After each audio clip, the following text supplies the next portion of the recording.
how to make cute Elmo and Cookie Monster macarons. Let's see what's cooking. It's time for yoyomax12. Hello everyone. For this particular recipe, I'm going to use a macaron recipe that I've used many times and I've had really good success with. And it's the same recipe that I used when I made the Earl Grey tea macaron, except I'm not putting the tea in it. So basically I made a double recipe, and in that bowl right now are 4 egg whites that have been brought to room temperature. Then you're going to beat these until they are frothy, and basically that means you want all bubbles with no more liquid egg white left in the bottom of the bowl. Once you get to that point, begin adding 10 tablespoons of white granulated sugar. Add it in about a teaspoon at a time. I just kind of let it drizzle in slowly as I was beating. And then you continue to beat these egg whites until you get very stiff peaks. Now I'm going to stop the beaters here, and I'm going to run the spatula through the mixture and pull up, and then I'm going to show you what a very stiff peak should look like. That right there is a stiff peak. You can see how it's goes up and stays nice and pointy.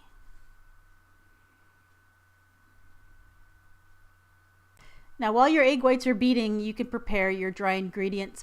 That is 1 cup of ground almonds that I've sifted to remove any large pieces. Then add 2 cups of powdered sugar, also known as confectioner sugar or icing sugar. And you can also sift this if you find that your icing sugar is a bit lumpy. Then blend those 2 things together well.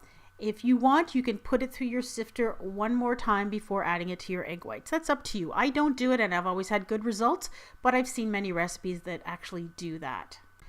Now you're going to add the dry ingredients to your beaten egg whites all at once. And then you begin to fold the dry ingredients in with your spatula. And at the beginning, it's going to be a little bit hard because your egg whites are kind of stiff, but just continue to gently fold and they will incorporate. Now this is where the recipe is a little bit different from your traditional macaron because we need to add food dye to this, and I wanted to make 2 different colors. So what I did was I stirred those dry ingredients in until they were just combined and there wasn't any more dry powder left in there, and then I divided this into 2. So what I did is I divided that partially mixed batter into 2 bowls. One bowl I added blue for Cookie Monster, and in this bowl I'm adding gel paste food color red for Elmo. Now the secret to making successful macarons is in this portion of the recipe, is when you're continuing to mix your mixture until you get to the right texture. Basically, we spent all that time beating in that air into the egg whites, and at this stage we're going to remove some of that air to get just the perfect texture so that when we pipe out the macaron, they become the proper shape. Now basically, you're going to continue to fold. You're going to scrape the surface of your mixture up to the sides of the bowl, and you're going to continue to do this until you get the texture of slowly flowing lava. And if you've never seen slow flowing lava, then look it up on YouTube. I'm sure you're going to find a lot of videos. Basically, you want it to slowly flow off your spoon, and when it goes back into the bowl, it is incorporated back into the mixture very slowly. Now here I'm going to show you what I believe to be the proper stage. Let it flow off your spoon, and you can see it flows very slowly off the spoon, and when it lands back in the bowl, it kind of slowly incorporates back into the mixture in the bottom. And that's how you'll know you've reached just the right texture. Then you're going to put the mixture into a piping bag or a ziploc bag with the corner cut off. I just used a regular piping bag that had a sealed end, and I just cut just a corner off of it to make a little round hole. And then you're going to pipe them onto a cookie sheet that's been covered with parchment paper or a silicone mat, and leave about 1 inch or so in between them, and just try to get them to be about the same size. Now once they're all piped out, what you're going to do is pick up your cookie sheet and you're going to give it 6 or 7 hard wraps on top of your countertop.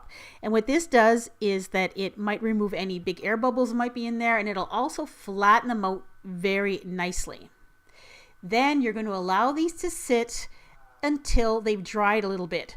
And mine dried very quickly. It took about 10-15 minutes. Now you'll know they'll dried enough when you touch them with your finger and none of the batter comes off. It forms like a little dried skin over the top, and the length of time this takes to form will depend on how humid your kitchen is. Once you've reached this stage, put them in a 300 degrees Fahrenheit oven for about 10 to 12 minutes. They will rise up a little bit and they will have a little foot and a top. As soon as that top feels that it's firmly attached to the foot, then you remove them from the oven. They will not turn brown, and they shouldn't turn brown. Then allow them to cool completely, and then you're ready to add whatever kind of filling you want. I'm just using a simple chocolate ganache, which is just hot cream and chocolate that's been stirred together and allowed to cool. I'll provide a recipe in the description box if you're interested. I put the chocolate in the piping bag and then piped it on to the bottom of one of the macarons. Now these are Cookie Monster macarons, so I'm going to add a little miniature chocolate chip and then add the other top part of it, and it looks like Cookie Monster is holding that in his mouth. And then I use that same chocolate ganache. I put a little bit on the back of these candy eyes and just attach them to the top of the cookie for Cookie Monster. And these candy eyes I purchased at Michael's craft store. You can also buy them online, I think. And there is your completed Cookie Monster. And Elmo is also easy. In this case, I added 3 little dabs of chocolate ganache. I added 2 eyes, and for Elmo's nose, I used a peanut M&M, and I used orange ones. And there you go. When you're done, store your cookies in the refrigerator.